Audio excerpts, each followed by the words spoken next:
ರಾಜಾಜಿನಗರದಲ್ಲಿರುವ MEI ತಾಂತ್ರಿಕ ವಿದ್ಯಾಲಯದಲ್ಲಿ Lions Club of Bengaluru Kings ವತಿಯಿಂದ ಇಂದು ಎನ್ಎಸ್ಎಸ್ ವಿದ್ಯಾರ್ಥಿಗಳಿಂದ ಸ್ವಚ್ಛತಾಲೋಂದನ ನಡೆಯಿತು. 50 ವಿದ್ಯಾರ್ಥಿಗಳು ಭಾಗವಹಿಸಿದ್ದರು. ವಚನಗಳ ಮೂಲಕ ವ್ಯಕ್ತಿತ್ವ ವಿಕಸನ ಕುರಿತು ವಿಚಾರ ಸಂಕಿರಣವನ್ನು ನಡೆಸಲಾಯಿತು. ವಚನ ಜ್ಯೋತಿ ಬಳಗದ ಮುಖ್ಯ ಭಾಷಣಕಾರರು ಅಧ್ಯಕ್ಷರಾದ ಪಿನಕಪಾಣಿರವರು ವಿದ್ಯಾರ್ಥಿಗಳಿಗೆ ಉಪನ್ಯಾಸ ನೀಡಿ ಸಂಕಿರಣವನ್ನು ನಡೆಸಿಕೊಟ್ಟರು. ಇದೇ ಸಂದರ್ಭದಲ್ಲಿ Lions Club of Bengaluru Kings ಅಧ್ಯಕ್ಷರಾದ ಕೆಎಂ ಮಂಜುನಾಥ್, ಜಂಟಿ ಕಾರ್ಯದರ್ಶಿ ಕಲ್ಮೇಶ್ ಉಳ್ಳಾಗಡ್ಡಿ, ಕೋಶಾಧಿಕಾರಿ ಎಲ್ಎನ್ ಅಡವಿಶಯ್ಯ, ನಿಕಟಪೂರ್ವ ಅಧ್ಯಕ್ಷ ಎಲ್ಎನ್ ಮಧುರ, ಅಶೋಕ್ ಕುಮಾರ್, ಎಲ್ಎನ್ ಶೈಲಜಾ, ಎಲ್ಎನ್ ರೇವಣ್ಣ, ವಿಭಾಗದ ಮುಖ್ಯಸ್ಥ ಎಚ್ ವಿಶ್ವನಾಥ್, ಮಾಜಿ ಉದ್ಯೋಗಿ ಆರ್ಎಂ ಸಲಹೆಗಾರರು ಸಂತೋಷ್ ಹಾಗೂ ಉಪನ್ಯಾಸಕರು ಮತ್ತು ವಿದ್ಯಾರ್ಥಿಗಳು ಭಾಗವಹಿಸಿದ್ದರು.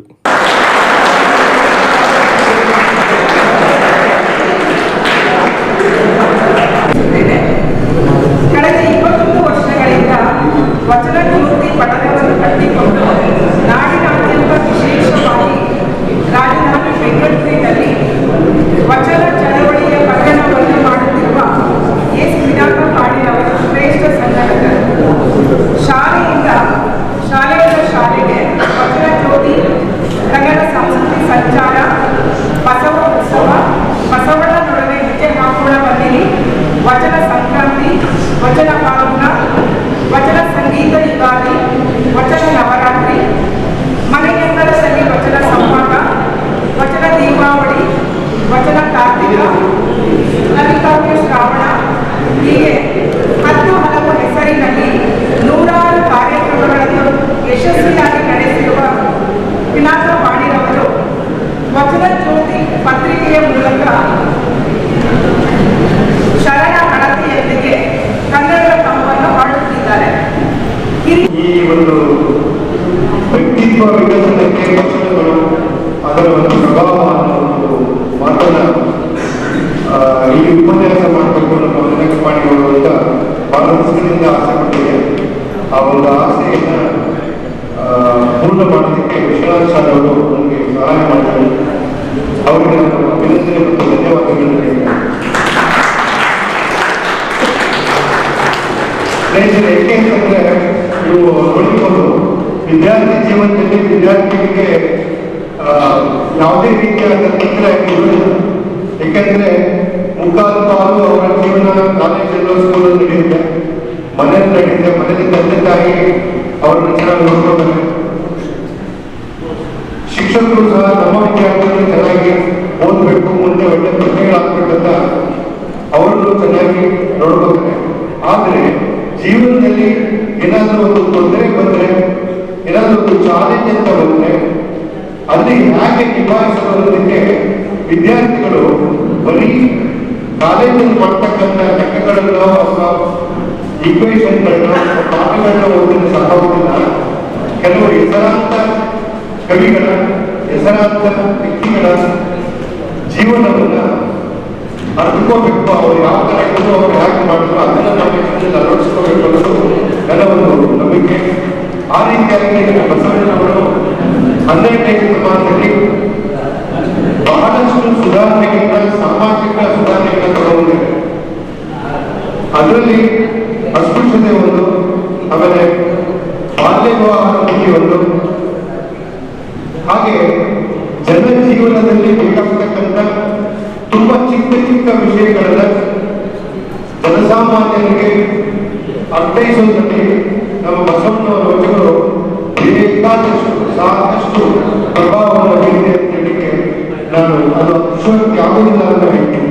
ಯಾಕೆಂತಂದ್ರೆ ನಾನು ನಮ್ಮ ಪಿನಕಪಾಣಿಯವರು ಸುಮಾರು 2 ವರ್ಷದಿಂದ ಆ ಕೋವಿಡ್ ಸಮಯದಲ್ಲಿ ವಚನ ಯಾನ ಅಂತ ಶುರು ಮಾಡಿದ್ರು. ನಿಜವಾಗ್ಲೂ ಹೇಳ್ಬೇಕಾದ್ರೆ ಇವತ್ತು ಅದು ಕೇವಲ 5 ನಿಮಿಷ ಆಯಿತು. 4:45 ನಾನು ನೋಡಿದ್ದು ಮೆಸೇಜ್. ಇವತ್ತಿಂದ ವಚನ ಯಾನ ಶುರು ಮಾಡ್ತಾ ಇದ್ದೀನಿ. ಇನ್ನು 5 ನಿಮಿಷದಲ್ಲಿ ನಾನು ಮಲ್ಕೊಂಡಿದ್ದೆ. ಅವೆಲ್ಲ ಕೋವಿಡ್ ಟೈಮಲ್ಲೆಲ್ಲ ಬೆಳಗ್ಗೆ ಮಲಗೋದು ಹೆಚ್ಚಿಗೆ. ಸೊ ಆ 4:45 ನೋಡ್ತಕ್ಕಂಥ ನಾನು ಮಾಡಿದ್ರು. ಆ ಮೊದಲನೇ ವಚನ ಯಾನದಲ್ಲಿ ಸುಮಾರು 75 ಕಾರ್ಯಕ್ರಮಗಳಲ್ಲಿ ನಾನು ಭಾಗವಹಿಸ್ತೀನಿ. ನಾನು 75 ಕಾರ್ಯಕ್ರಮಗಳಲ್ಲಿ ಭಾಗವಹಿಸಿದಂತ ಅವರೇ ಒಂದು ಸಮಾರಂಭದಲ್ಲಿ ನನಗೊಂದು ಸರ್ಟಿಫಿಕೇಟ್ ಕೊಟ್ಟಿದ್ದಾರೆ.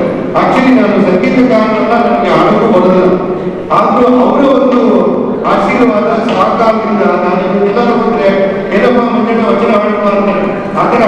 ಆ ಥರ ಒಂದು ನಾನು ವಚನ ಆಡೋ ವ್ಯಕ್ತಿ ಆಗ್ತಿದ್ದೀನಿ. ಒಂದು ನೆಲೆ ವಚನ ಕೇಳಿಲ್ಲ ಅಂತಾರೆ. ಹಾಗೆ ನಮಗೆ ಜೀವನದಲ್ಲಿ ತುಂಬಾ ತುಂಬಾ ತುಂಬಾ ಸಿಂಪಲ್ ಆಗುವ ವಚನಗಳನ್ನ ನಮ್ಮ ಬಸವಣ್ಣವರು ಕೊಟ್ಟಿದ್ದಾರೆ. ಅವರಿಂದ ಎತ್ತಿದಂತ ವಚನಗಳನ್ನ ಅರ್ಥೈಸಿಕೊಂಡ್ರೆ ನಾವು ಜೀವನ ಮಾಡಬೇಕಾದಾಗ ಏನೂ ಕಷ್ಟಪಡಬೇಕಾಗಿಲ್ಲ. ಹಾಗಾಗಿ ನನಗೆ ತುಂಬಾ ಜನಸಾಮಾನ್ಯರಿಗೆ ತುಂಬಾ ಪರಿಚಯ ಆಗಿರುವಂತ ಒಂದು ವಚನ ಇದೆ. ಅದನ್ನ ನನ್ನದೇ ದಾಟಿಯಲ್ಲಿ ನಾನು ಆಡೋದನ್ನು ಪ್ರಾಕ್ಟೀಸ್ ಮಾಡ್ಕೊಂಡಿದ್ದೀನಿ. ನನ್ನದೇ ದಾಟಿ ಅದಕ್ಕೆ ಯಾವ್ದು ರಾಗ ಯಾವುದು ಇದಿಲ್ಲ. ಸೊ ಈ ಒಂದು ಬಗ್ಗೆ ನಿಮ್ಮದ್ರಲ್ಲಿ ಬರಬೇಕು. ಯಾಕಂದ್ರೆ ನಾನು ಅವಾಗಲೇ ಹೇಳ್ತಾ ಇದ್ದೆ, ಯಾರಾದ್ರೂ ನನಗೆ ಮೋಸ ಮಾಡ್ಬೇಕಂತಂದ್ರೆ ನಾನು ಯಾರಿಗೂ ಮೋಸ ಮಾಡಿಲ್ಲ ಅಂದ್ರೆ ನನಗೆ ಮೋಸ ಮಾಡಿದಾಗ ಅವ್ರಿಗೆ ಧೈರ್ಯ ಬರುತ್ತೆ.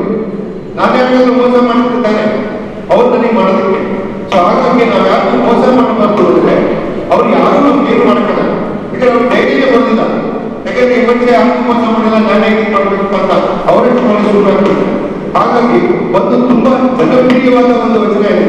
ಅದನ್ನ ನನ್ನದೇ ರೀತಿಯಲ್ಲಿ ಹಾಡಿ ನೀವು ಅದನ್ನ ಪ್ರಾಕ್ಟೀಸ್ ಮಾಡಿ ದಿನನಿತ್ಯದ ಜೀವನದಲ್ಲಿ ವಚನಗಳು ಬಹಳ ಮುಖ್ಯವಾಗ್ತವೆ. ಕಳಬೇಡ ಕೊಲಬೇಡ, ಕಳಬೇಡ ಕೊಲಬೇಡ, ಹುಸಿಯ ನುಡಿಯಲು ಬೇಡ, ಅನ್ಯರಿಗೆ ಅಸತ್ಯ ಮಾಡಬೇಡ, ತನ್ನ ಬಣ್ಣಿಸಬೇಡ. ಇದೆ ಅಂತರಂಗ ಶುದ್ಧಿ, ಇದೆ ಬಹಿರಂಗ ಶುದ್ಧಿ, ಇದೆ ನಮ್ಮ ಕೂಡಲ ಸಂಗಮ ದೇವನೊಲಿಸುವ ಪರಿ.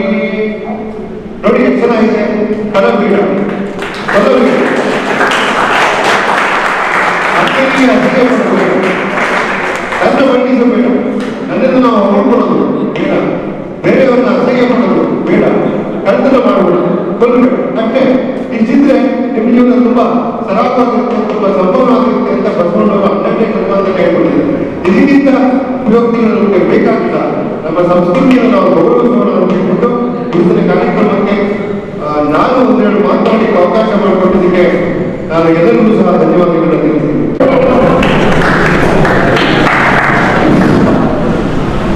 ಸುಡು ಸುಡು ಬಿಸಿಲಾಗ ಯಾರ್ಯಾರ,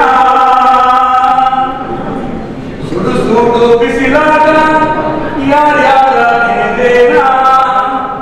ಅಣ್ಣ ಬಸವಣ್ಣನ ನೆನೆದೇನ, ಅಣ್ಣ ಬಸವಣ್ಣ ನೆನೆದೇನ ಒಡನೆ ವಿಶ್ವೇಶ್ವರಯ್ಯನಿಗೆ ನಮಿಪೇನ, ವಿಶ್ವೇಶ್ವರಯ್ಯನಿಗೆ ನಮಿಪೇನ.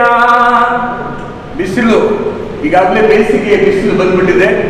ಆ ಬಿಸಿಲಿನಲ್ಲಿ ಮನಸ್ಸನ್ನು ತಂಪು ಮಾಡಿಕೊಳ್ಳಲು ಬಸವಣ್ಣನೆಂಬ ಮಹಾತ್ಮನನ್ನ, ವಿಶ್ವೇಶ್ವರನಂತಹ ಮಹಾ ಮುತ್ಸದಿ, ಎಲ್ಲ ಸಿವಿಲ್ ಓದುಗರಿಗೆ ಒಂದು ಮಾಡಲು ದೇವರಾಗಿರ್ತಕ್ಕಂಥ ವಿಶ್ವೇಶ್ವರನ್ನ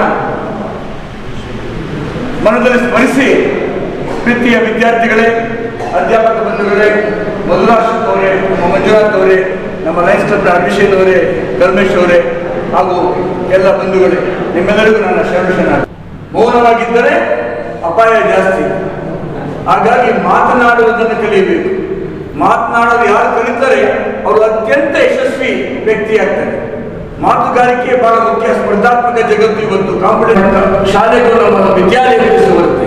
ಹಾಗಾಗಿ ತಾವೆಲ್ಲ ವಚನ ಬದ್ಧರಾಗಿರ್ಬೇಕು ಅಂತ ಹೇಳ್ತಾ, ಇವತ್ತು ವ್ಯಕ್ತಿತ್ವ ವಿಕಸನಕ್ಕೆ ವಚನಗಳು ಹೇಗೆ ವಚನಗಳಲ್ಲಿ ವ್ಯಕ್ತಿತ್ವ ವಿಕಸನ ಅಂತ ಒಂದು ಸಬ್ಜೆಕ್ಟ್ ನಾನು ತಗೊಂಡಿದ್ದೇನೆ. ವಚನ ಅಂತ ನಾನು ಹೇಳಿದೆ ಏನು, ಮದರ್ ಪ್ರಾಮಿಸ್. ವಚನಗಳು 900 ವರ್ಷದ ಹಿಂದೆ ಈ ನಾಡಿನಲ್ಲಿ, ಈ ಕರ್ನಾಟಕದಲ್ಲಿ ಬಸವಣ್ಣ ಎಂಬ ಮಹಾತ್ಮ ಉದಯವಾಗಿ ತನ್ನ ಅನುಭವವನ್ನ ಹಂಚಿಕೊಂಡದ್ದು ವಚನಗಳಾಯಿತು. ಬಸವಣ್ಣ ಒಬ್ಬನೇ ವಚನ ಬರೆಯಲಿಲ್ಲ ಅಂತ ಅನುಭವ ಹೇಳಿಲ್ಲ. ಬಸವಣ್ಣನ ಜೊತೆ ನೂರಾರು ಜನ, ಸಾವಿರಾರು ಜನ ತಮ್ಮ ಅನುಭವವನ್ನು ಹಂಚಿಕೊಂಡು, ಹಾಗಾಗಿ ಅದನ್ನು ವಚನ ಸಾಹಿತ್ಯ ಅಂತ ಕರೀತೇವೆ. ಆ ಮೂಮೆಂಟ್ನ ವಚನ ಚಳುವಳಿ ಅಂತ ಕರೀತೇವೆ. ವಿಶ್ವದ ಇತಿಹಾಸದಲ್ಲಿ, ಇಡೀ ಜಗತ್ತಿನ ಇತಿಹಾಸದಲ್ಲಿ, ವಿಷ್ಣು ಓದಿರ್ತೀರ, ಇಡೀ ಜಗತ್ತಿನ ಇತಿಹಾಸದಲ್ಲಿ ಹೆಣ್ಣಿಗೆ ಸರ್ವ ಸಮಾನತೆ ಯಾರಾದ್ರೂ ಕೊಟ್ಟಿದ್ರೆ ಅದು ಬಸವಣ್ಣ.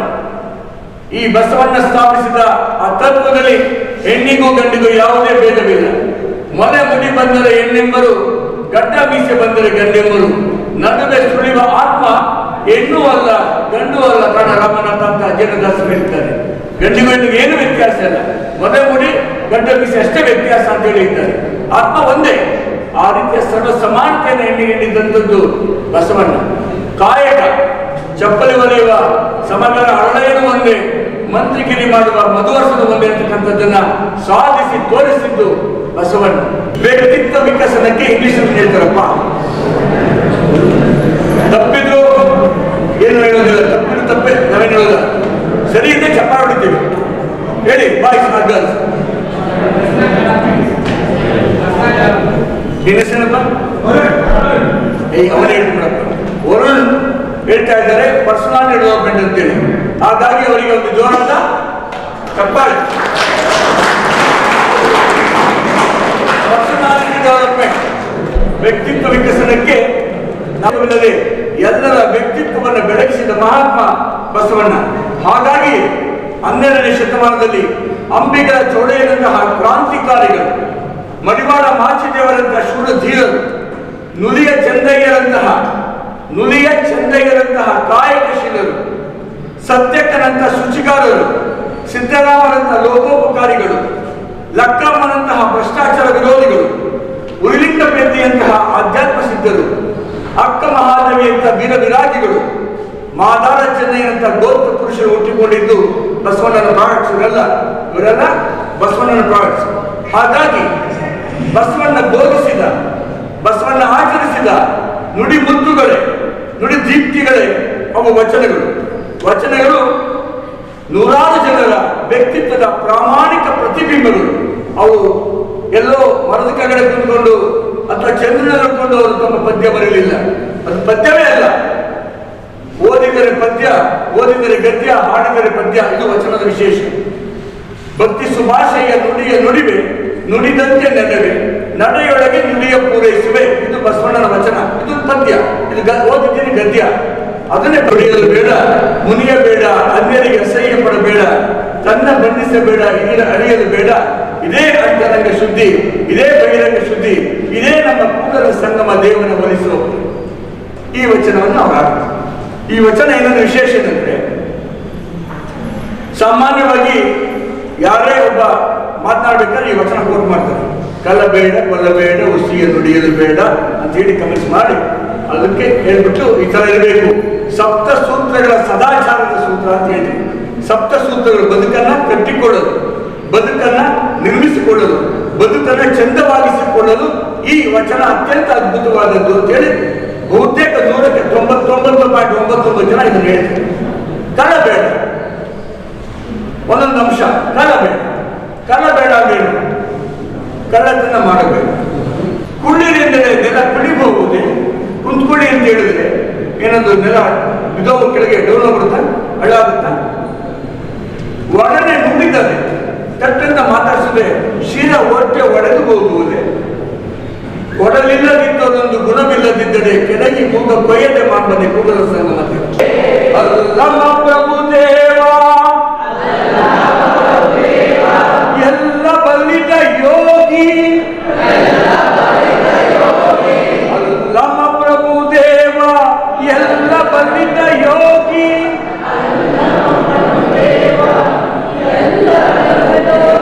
ನಿಂತರು ನಿಧಿಯಾಗಿ ಶಿವಪದಕ್ಕೆ ಬಸವನೆ ಮಾಮರ ಶರಣರ ಸಿರಿಬಳ್ಳಿ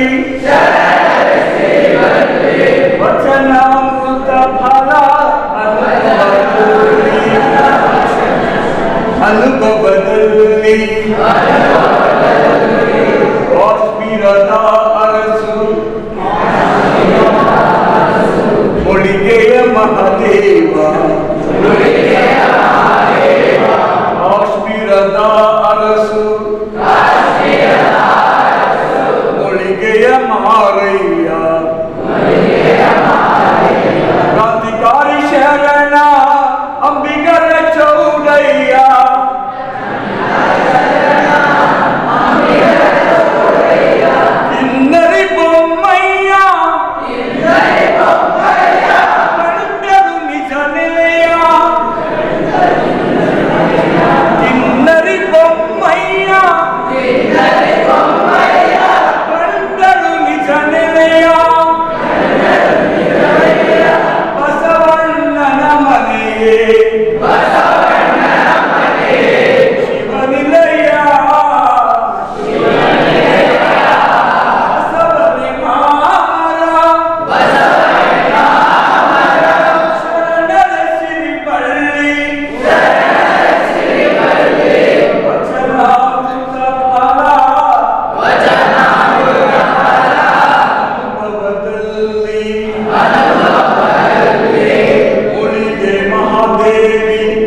ಬ್ರ್ಯಾಂಡೆಡ್ ಶೂಸ್ ಹಾಕೊಂಡು ಬ್ರ್ಯಾಂಡೆಡ್ ಬಟ್ಟೆಗಳನ್ನ ಹಾಕೊಂಡ್ರೆ ನಮ್ಮ ಪರ್ಸನಾಲಿಟಿ ಡೆವಲಪ್ಮೆಂಟ್ ಆಗುತ್ತಾ? ಆಗಲ್ಲ. ನಿಮ್ಗೆಲ್ಲ ಯೂನಿಫಾರ್ಮ್ ಮಾಡಿದ್ದಾರೆ. ಯಾಕೆ ಯೂನಿಫಾರ್ಮ್ ಮಾಡಿದ್ದಾರೆ ಅವರು? ಕಾಲೇಜ್ ನಾವು ಯಾಕೆ ಯೂನಿಫಾರ್ಮ್ ಮಾಡಿದ್ದಾರೆ?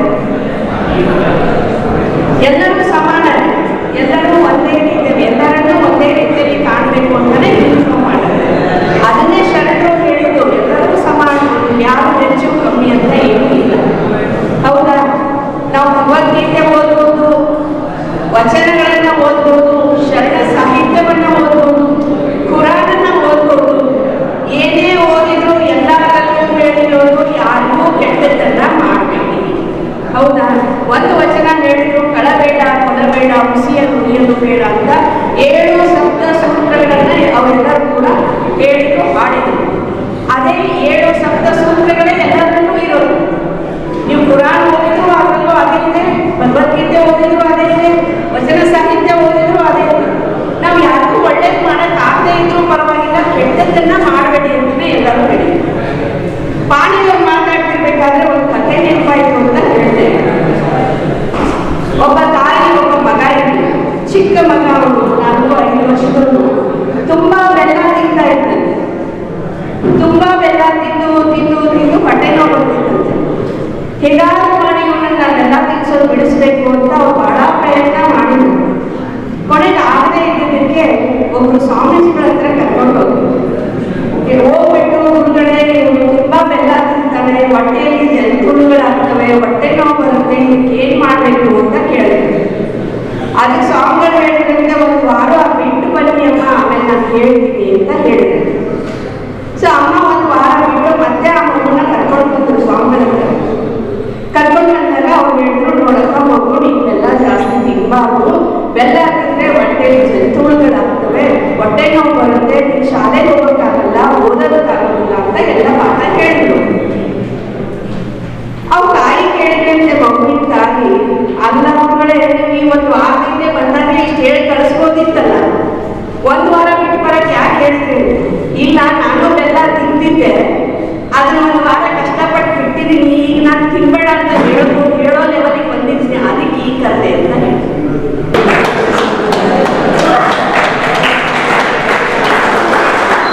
ಈಗೆಲ್ಲ ಬಂದಿರೋದು ಆಲ್ಮೋಸ್ಟ್ ಈಗ ಹೇಳ್ತಾರೆ 900 years ಬ್ಯಾಕ್ ಇಂದನೇ ಜನಗಳ ಪರ್ಸನಾಲಿಟಿ ಡೆವಲಪ್ಮೆಂಟ್ ಬಗ್ಗೆ ಥಿಂಕ್ ಮಾಡ್ತಾ ಇದ್ರು. ಅದಕ್ಕೆ ಇದೊಂದು ಬಸವಣ್ಣ ಸಾಕ್ಷಿ. ಅದು ಬಿಟ್ಟರೆ ಅದಕ್ಕಿಂತ ಮುಂಚೆ ನಾವೇನು ಮಹಾಭಾರತ, ಭಗವದ್ಗೀತೆ ಆಗಲಿ, ಇಲ್ಲ ಕುರಾನ್ ಆಗಲಿ, ಇಲ್ಲ ಇನ್ಯಾವುದೋ ನಮ್ಮ ಗ್ರಂಥಗಳಿದೆಯಲ್ಲ, ಅದರಲ್ಲೂ ಕೂಡ ಹಿಂದಿನ ಕಾಲದಲ್ಲಿ ಏನು ಯೋಚನೆ ಮಾಡ್ತಾ ಇದ್ರು ಅಂದರೆ, ಜನಗಳು ವಿಕಾಸ ಆಗೋದಕ್ಕೆ ಏನೇನು ಮಾಡಬೇಕು, ಪರ್ಸನಾಲಿಟಿ ಇಂಪ್ರೂವ್ ಮಾಡೋದಕ್ಕೆ ಏನು ಮಾಡಬೇಕು ಅಂತ ತುಂಬ ಕಷ್ಟಪಡ್ತಾ ಇದ್ರು ಆವಾಗಿನ. ಆದರೆ ಅದನ್ನ ಇಂಪ್ಲಿಮೆಂಟ್ ಮಾಡೋದಕ್ಕೆ ಈಗಿನ ಜನರೇಷನ್ ಮರ್ತೊಂಡಿಲ್ಲ. ಅಂತ ಹಳೆಯ ಗ್ಯಾಪ್ ಮಾಡ್ಕೊಳ್ಳಿ ಅಂದ್ಬಿಟ್ಟು ಇದೊಂದು ಆರ್ಗನೈಸ್ ಮಾಡೋಕ್ಕೆ ಇದರಲ್ಲಿ ವಿನಾಥ್ ಪಾಣಿ ಅವರು ಸರ್ ಎಕ್ಸಲೆಂಟ್ ಆಗಿ ಎಕ್ಸ್ಪ್ಲೇನ್ ಮಾಡೋದು. ಫಸ್ಟ್ ಆಫ್ ಆಲ್ ವಚನ ಅಂದ್ರೆ ಏನು ಅನ್ನೋದು, ನಾರ್ಮಲ್ ವಚನ ಅಂದ್ರೆ ಏನು, ಬಸವಣ್ಣ ವಚನ ಸುಮ್ಮನೆ. ಇವತ್ತು ಮದರ್ ಪ್ರಾಮಿಸ್ ಅನ್ನೋದನ್ನ ಹೇಳಿದ್ದಾರೆ. ವಚನ ಅಂತ ಪ್ರತಿಯೊಬ್ಬರು ಒಂದು ಪ್ರಾಮಿಸ್ ಮಾಡ್ಕೋಬೇಕು, ನಾನು ಇಂಥ ಸಕ್ಸಸ್ ಆಗಬೇಕು ಅಂದ್ರೆ ಏನೇನು ಮಾಡಬೇಕು ಅಂತ. ಇನ್ನೊಂದು ಇಂಪಾರ್ಟೆಂಟ್ ಪಾಯಿಂಟ್ ಹೇಳೋದು, ವಚನ ಅಂದರೆ ವ್ಯಕ್ತಿತ್ವದ ಪ್ರಾಮಾಣಿಕ ಪ್ರತಿಗಳು. ಅಂದರೆ ಒಬ್ಬ ವ್ಯಕ್ತಿ ತಾನು ಪ್ರಾಮಾಣಿಕವಾಗಿ ಏನೇನು ಮಾಡಬೇಕು ಅಂತ ಓದ್ತಾನೆ, ಅದೆಲ್ಲವೂ ವಚನ ಆಗುತ್ತೆ. ಆಯ್ತಾ? ಅದನ್ನ ನೀವು ಒಂದು ಮನೆಗೆ ಬಂದರೆ ಓದ್ ತಗೊಳ್ಳಿ. ಅಟ್ಲೀಸ್ಟ್ ಒಂದು 10 ವಚನಗಳನ್ನ ನೀವು ಪರಿಪಾಲನೆ ಮಾಡಬೇಕು. ಅಲ್ಲಿ ಇಂಪಾರ್ಟೆಂಟ್ ಏನಂದ್ರೆ ಬೆಳಗ್ಗೆ ಕನಿಷ್ಠ ವಚನ ಆದರೂ ಕಲಿಬೇಕು. ಇದಕ್ಕೊಂದು 4 ವಚನ ಕಲಿಯಿರಿ, ನಾವು ಕೇಳ್ತೀವಿ 100% ಇರೊಳಗೆ. ಇದು ನನ್ನ ಅನುಭವ. ಹಾಗಾಗಿ ಕನ್ನಡ ಓದಬೇಕು ಅಷ್ಟೇ, ಜೋರ ಮಾತಾಡೋದು.